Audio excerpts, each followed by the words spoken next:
On va continuer. Tiens, puisque vous parlez de continuer, il y en a un qui a pas envie que je continue. Il s'appelle, comment s'appelle-t-il? Gérard Miller, oui. Il publie un livre qui a pour titre Antipathie chez Grasset. Alors, il a le droit, il est attendez, qu'est-ce qu'il fait? Il est professeur à l'université, psychanalyste et réalisateur à la télévision, chroniqueur à la radio, etc., etc.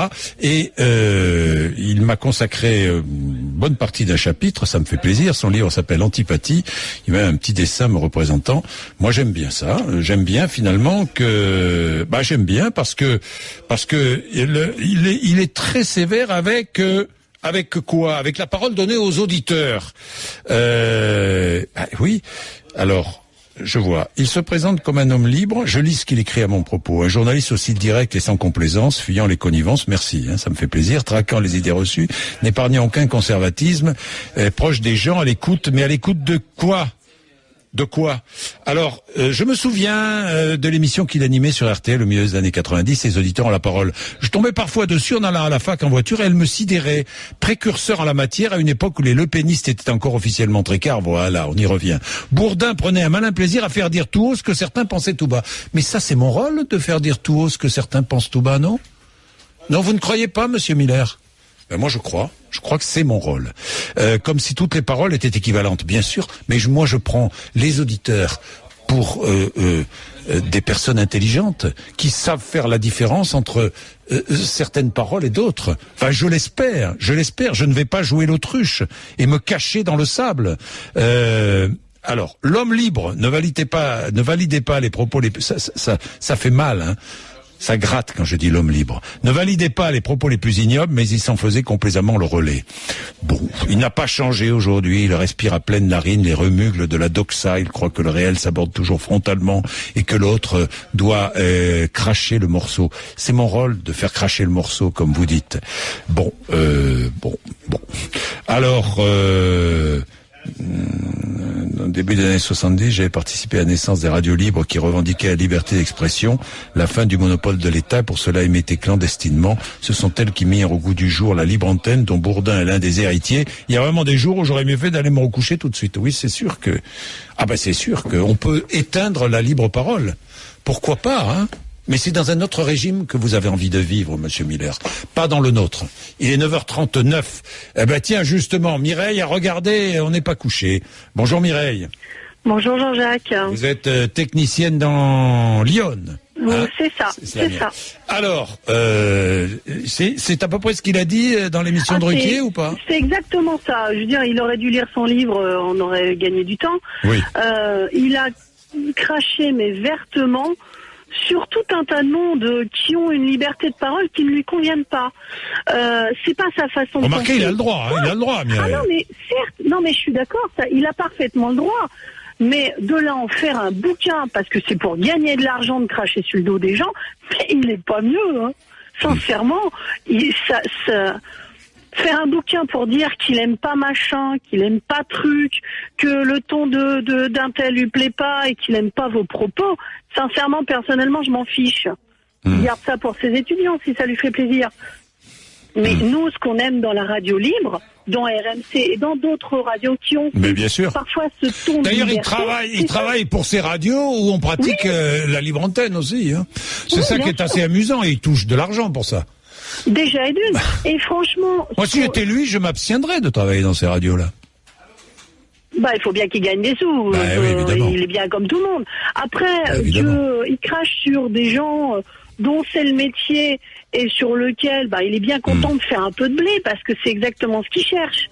Ce qu'on parle de ça. Alors, moi, ce qui m'a choqué, c'est qu'ils disent que vous prônez la théorie du Front National parce que c'est exactement ce qu'il dit. Évidemment. Mais vous savez, il est inspiré, hein, dans la radio dans laquelle il travaille, hein. Oui, mais enfin bon, peu importe. À la limite, chacun a son petit ton, qui dit ce qu'il préfère, machin ou truc. Peu importe, mais à la limite, ses opinions, on s'en fiche. Mais complètement. Et qu'il en fasse un bouquin, je trouve ça mais parfaitement indécent. Monsieur le grand psychologue du tir-lipotage de cerveau. Non, mais surtout, oui, non, mais ça, vous avez raison. Il a le droit. Hein. Attendez, moi, je suis pas. Il a le droit de dire ses antipathies. Parce que je suis pas le seul dans ce livre. Il a le droit. Moi, je comprends ça très bien. Alors là, vraiment. Moi, faire un livre sur ses antipathies, personnellement, je le ferai jamais parce que je trouve ça, c'est montrer du doigt, c'est dénoncer, c'est tout ce que l'on n'aime pas. C'est cette France que l'on n'aime pas. Alors lui, tape du doigt sur ces Français Zemmour que je ne défends absolument pas parce que je ne l'aime pas non plus. J'aime pas ses idées surtout. Mais ce que je veux dire, c'est qu'il fait pareil.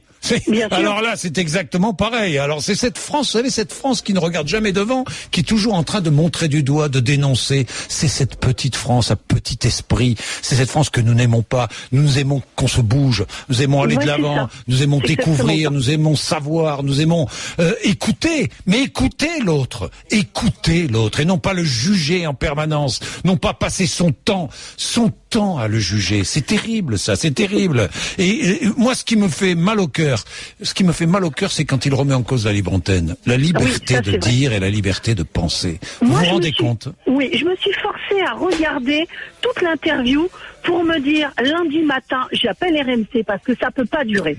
Parce que ça, c'était... Mais puis en plus de ça, tout ce petit groupe autour s'auto-congratulait en disant, on pense bien comme vous et on est content que vous le disiez. Mais c'est indécent.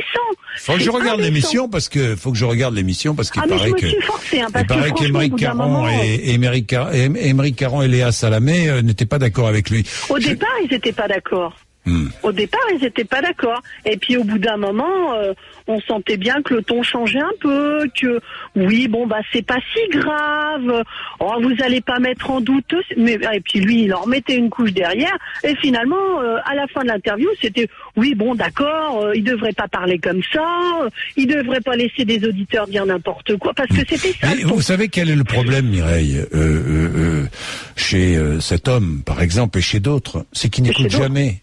Ils n'écoutent jamais les auditeurs. Ils sont sur des idées reçues. Ils parlent eux d'idées préconçues, mais les idées préconçues, ce sont eux. Ils n'écoutent jamais les auditeurs. Et ils ne se préoccupent pas du tout de ce que pensent les auditeurs, ni les Français. Peu importe. Ils sont dans leur monde. C'est le microcosme politico-médiatique parisien. Je connais ça par cœur. J'en suis. Mais alors, si loin. Mais je connais ça par cœur, Mireille. Mais c'est ça qui m'a choqué, qui m'a gêné, c'est un peu ça. C'est qu'on sentait que c'était vraiment ce petit microcosme. Vous savez ce qu'on va faire? On va le quitter, ce microcosme. Là, on va passer à autre chose. Parce que il y a d'autres intervenants qui vont nous parler de choses concrètes. Merci Mireille, dans tous les cas, d'être rien, Jean-Jacques. Et puis merci à vous et à Eric de nous déranger parfois. Merci Mireille. Merci. Ici, toutes les opinions s'expriment. Nous n'avons pas les mêmes idées avec Eric. Nous n'avons pas le même positionnement politique. Nous n'avons pas.